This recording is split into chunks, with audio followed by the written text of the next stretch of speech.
दिल्ली में मानसिक रूप से कमज़ोर बच्चों के लिए बने आशा किरण शेल्टर होम में बड़ी संख्या में मौत की सनसनीखेज खबर सामने आई है। रिपोर्ट के माने तो पिछले 7 महीने में यहां 27 बच्चों की मौत हो चुकी है, जबकि जुलाई में 13 बच्चों की मौत हुई है। रिपोर्ट में इस बात पर आश्चर्य जताया गया कि प्रशासन इतने गंभीर मामले पर चर्चा तक करने के लिए तैयार नहीं है, जबकि मौत का कारण बच्चों की देखभाल और पीने के पानी की उचित व्यवस्था न होना बताया गया है। दिल्ली की मंत्री आतिशी ने आशा किरण की मौत की मजिस्ट्रेटी जांच के आदेश दिए हैं। रिपोर्ट की माने तो इस साल लगातार मौतें हुई हैं, जिनमें जनवरी में 3, फरवरी में 2, मार्च में 3, अप्रैल में 2, मई में 1, जून में 3 और जुलाई में 13 मौतें हुई हैं, जबकि साल 2023 में जनवरी से जुलाई के बीच कुल 13 मौतें हुई। इतने गंभीर मुद्दे पर आशा किरण प्रशासन चर्चा करने को तैयार नहीं है। इस बीच रोहिणी के एसडीएम ने आशा किरण शेल्टर होम में बच्चों की मौत की पुष्टि भी की है।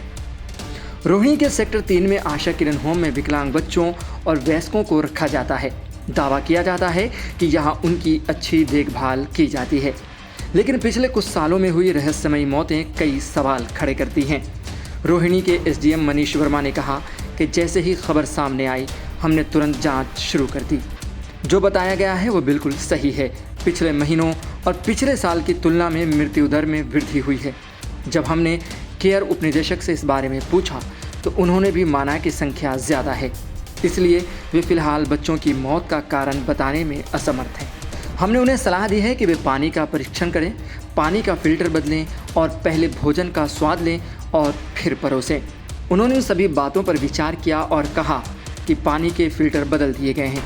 राष्ट्रीय महिला आयोग की अध्यक्ष रेखा शर्मा ने आशा किरण शेल्टर होम में हुई मौतों पर कहा कि हम एक तथा निवेशी टीम को मौके पर भेज रहे हैं। टीम मनोरोगियों की मौत के लिए जिम्मेदार सभी अधिकारियों से मुलाकात करेगी। वे कौन लोग हैं जिन्हें इन आश्रय स्थलों को चलाने की जिम्मेदारी दी गई है? क्या ऐसे मरीजों को अस्पताल में नहीं रहना चाहिए? हम दिल्ली सरकार द्वारा संचालित रैन बसेरों का भी ऑडिट कर रहे हैं। वहीं दिल्ली के मंत्री गोपाल राय ने कहा कि बीजेपी विरोध करने आ रही है, लेकिन वह मां बेटे की मौत का विरोध करने के लिए मयूर विहार नहीं गई।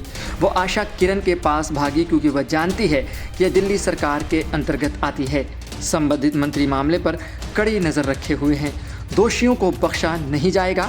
दिल्ली सरकार लोगों के साथ खड़ी है। हालांकि दिल्ली की मंत्री आतिशी ने मौतों की संख्या को गलत बताया। उन्होंने राजस्व विभाग के एडिशनल चीफ सेक्रेटरी ACS को मजिस्ट्रियल जांच शुरू करने और 48 घंटों में रिपोर्ट सौंपने को कहा है। अपने लेटर में आतिशी ने बताया कि शेल्टर होम में जनवरी 2024 से अब तक 14 मौतें हुई हैं। आतिशी ने उन लोगों के खिलाफ कार्रवाई करने की भी बात कही जिनकी लापरवाही से मौतें हुई। हालांकि सरकार के एक अधिकारी ने एक्सप्रेस को बताया कि जनवरी में 3 मौतें रिपोर्ट हुई थीं, फरवरी में 2, मार्च में 1, अप्रैल में 3 और मई में किसी की मौत नहीं हुई। हालांकि जून और जुलाई में संख्या में चिंताजनक बढ़ोतरी हुई है। वहीं जानकारी की माने तो ये शेल्टर होम दिल्ली सरकार के समाज कल्याण विभाग द्वारा चलाया जाता है।